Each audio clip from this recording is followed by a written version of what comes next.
संसद में बोल रहे थे विदेश मंत्री जयशंकर, तभी अमित शाह तनकर खड़े हुए और विपक्षी सांसदों में मच गया हड़कंप। मोदी दुश्मन देश मालदीव क्यों गए और क्या लेकर लौटे, जयशंकर ने बताई सच्चाई, कांग्रेस की खोल दी काली सच्चाई।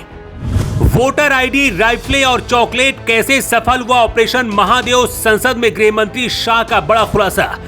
जिस मुद्दे पर संसद में विपक्ष हंगामा कर रहा था, अचानक जब अमित शाह ने कहा तीनों को भारतीय सेना ने ठोक दिया तो संसद में सन्नाटा पसर गया।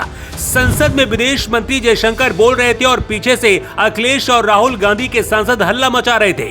तभी अचानक तनकर खड़े हुए गृह मंत्री अमित शाह और जो किया, राहुल गांधी भी सीट के नीचे की तरफ देखने लगे। जिस ऑपरेशन सिंदूर पर कांग्रेस और विरोधी पार्टियां हल्ला मचा रही थी, पूरे देश के सामने गृह मंत्री शाह ने ऐसा खुलासा किया है जिसका जवाब कांग्रेस के पास भी नहीं है। शाह ने क्या कहा है आगे बताएंगे, पहले आपको बताते हैं जयशंकर के भाषण के दौरान क्या हुआ। पूरा भारत ये जानना चाहता था कि मुस्लिम देश मालदीव भारत का दुश्मन है, फिर मोदी वहां पर क्या करने गए और क्या लेकर लौटे, इसका जवाब विदेश मंत्री जयशंकर ने दिया है। जयशंकर ने बताया है कि ये वही देश है जिसने कांग्रेस के समय में एक भारतीय कंपनी को हवाई अड्डा छोड़ने पर मजबूर कर दिया था, लेकिन वही देश भारत के प्रधानमंत्री को 2 नए हवाई अड्डे बनाने के लिए आमंत्रित किया है। ये भारत का दबदबा ही है कि दुश्मन देश अपने देश के स्वतंत्रता दिवस पर भी भारत के पीएम को अपना मुख्य अतिथि बनाता है।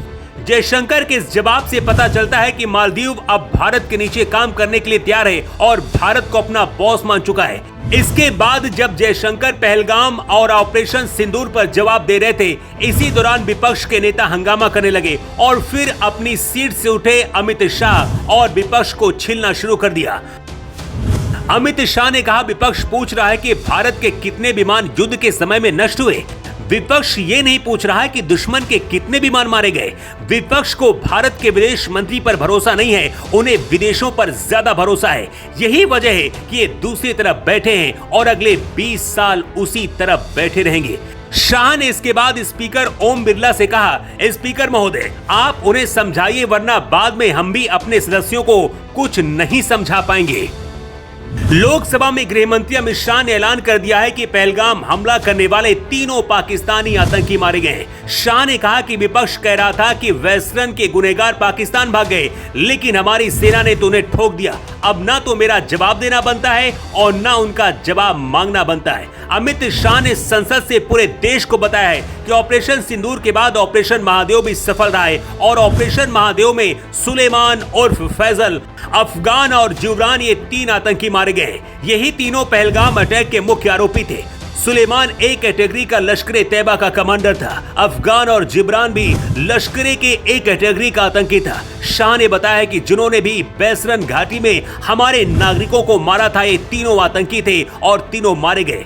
गृह मंत्री ने बताया है कि तीनों आतंकियों के पाकिस्तानी होने के पुख्ता सबूत भी हमारे पास है।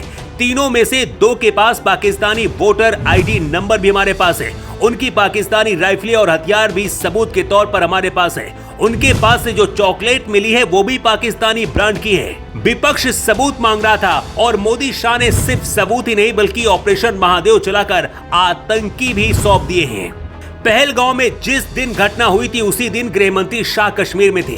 सबसे पहले सेना और खुफिया विभाग से शाह ने यही कहा था कि आतंकी किसी भी कीमत पर पाकिस्तान भागकर न पहुंचने पाए।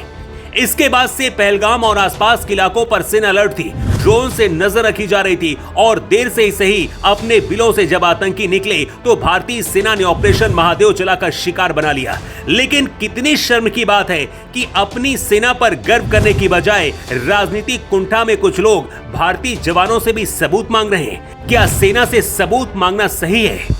इसके साथ ही जिस तरह से भारतीय सेना ने ऑपरेशन सिंदूर के बाद ऑपरेशन महादेव चलाकर तीनों मास्टरमाइंड को ढेर किया, उसे लेकर भी आपकी क्या राय है, जरूर बताएं।